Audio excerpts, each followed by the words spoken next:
Hello, and thanks for joining me again this week. I hope that everyone had an enjoyable and relaxing 4th of July weekend and was able to celebrate with a bit more normalcy. The county continues to put forth some very impressive numbers. 68% of our total population is now fully vaccinated, and 82% of adults 18 and older are fully vaccinated. In addition, a little over 80% of residents 12 and older are fully vaccinated. We continue to lead the nation for our 12 and older population for jurisdictions over 30%. But I'm also impressed that 92% of our residents who are 65 and older are fully vaccinated. These numbers are a testament to your commitment to keeping yourselves, your family, and neighbors and co-workers safe. As you may know, we closed the mass vaccination site on the Germantown campus of Montgomery College last week, and we opened a new clinic at the Up-County Regional Service Center beginning on Tuesday. Again, if you have not been vaccinated, I urge you to get your shot. The data clearly shows that the new cases of COVID are overwhelmingly in people who have not been vaccinated. Protect yourself and the people around you. We've recently found out that in the month of June, all of the fatalities in the state of Maryland were among people who were not vaccinated. This week, we announced the winners of our Student Video Public Service Announcement Contest. We had over 300 entries from both public and non-public schools and 10 outstanding winners. Many of the winning students joined me for my press briefing this week. They shared their thoughts on getting vaccinated, and it was very encouraging. I hope that you take a minute to view the top videos on our website. The work from our young people is impressive, and I'm sure you will enjoy them. Not only do these PSAs help us get the message out, but they also particularly focus on the younger populations. They are also an incredible education opportunity for these students in video production, script writing, editing, and communication. As a former teacher, I'm always excited to see our young people get involved in important issues like this. Thank you for all of your efforts. We are proud of you. You may remember that recently Governor Hogan announced that Maryland would cease providing COVID-19 related unemployment benefits at the end of June. This, by the way, was federal money, not state money. On Saturday, July 3rd, a Baltimore Circuit Court judge ruled to temporarily block Governor Hogan's order to end the enhanced federal unemployment benefits. This ruling will allow hundreds of thousands of jobless workers in Maryland to continue to collect this important benefit, which is a big victory for working people and families. I don't know if you know this, but the average unemployment benefit in the state is $374 a week, and the maximum is $434 a week. Not very easy to pay your bills on those wages. And if jobs haven't fully come back to the state of Maryland, it's hard to assume that people can just go out and get a job tomorrow. It's not happening. Jobs are coming back, but it's going to take a little while before the economic recovery is really more complete. I've said before that this decision was premature, and I think the court made the right decision. There is no doubt that we are beating COVID.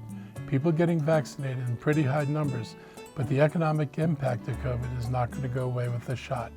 People still need help, and there's just one way that people need help. There's another hearing on this issue on Friday, July 9th.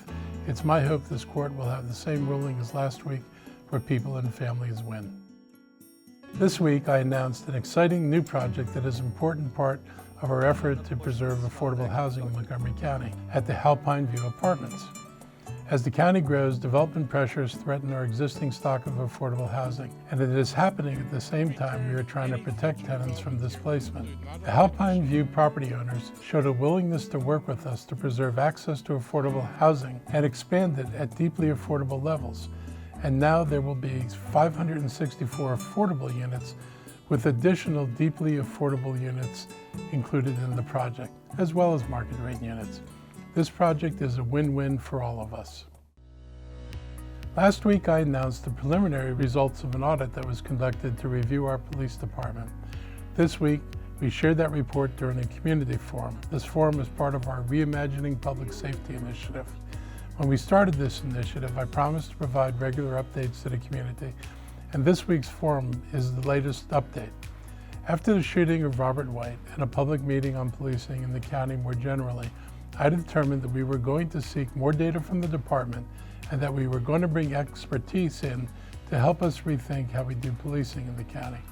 This audit is an important milestone in our reimagining efforts. If you missed the forum, I encourage you to go to our website or Facebook page and take a look. I need your input as we work to finalize the audit. Community input is critical. Over the holiday weekend, the governor suggested on social media that me, the county council, members of our state delegation, was slowing down the progress on the I-270 project. It was an unnecessary political attack.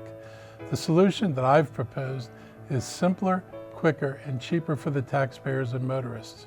It calls for building 2 reversible lanes from the American Legion Bridge to Frederick. These lanes would go all the way to Frederick instead of stopping at the ICC as the governor proposes, in order to reduce the huge traffic choke point at the point where the ICC joins 270. In addition, we must have a plan that incorporates public transportation.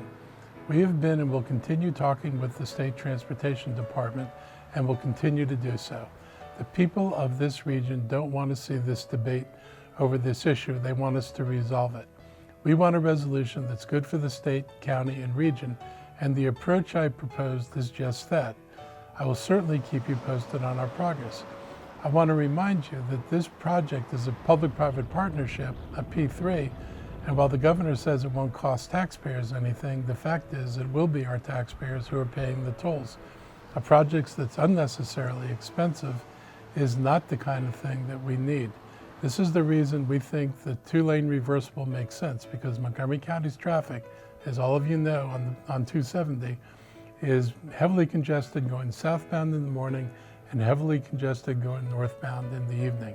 Using reversible lanes allows us to provide the lanes in the direction where we need them, reduces the cost of the project, and in effect will reduce the cost of the tolls.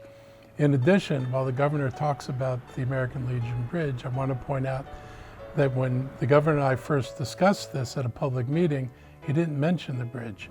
I was the one that said that if you're serious about dealing with the traffic on the Beltway in 270, you start at the American Legion Bridge. That's what he's doing now, and I appreciate it. But we need to get this project done. We need a consensus on it, and we continue to be willing to work with the governor in order to make sure that we can build the transportation project with additional transit additions that will serve this county and help us move into the future. Thank you again for listening. I encourage you to follow me on social media so you can stay informed and connected. I look forward to talking to you next week. Thank you.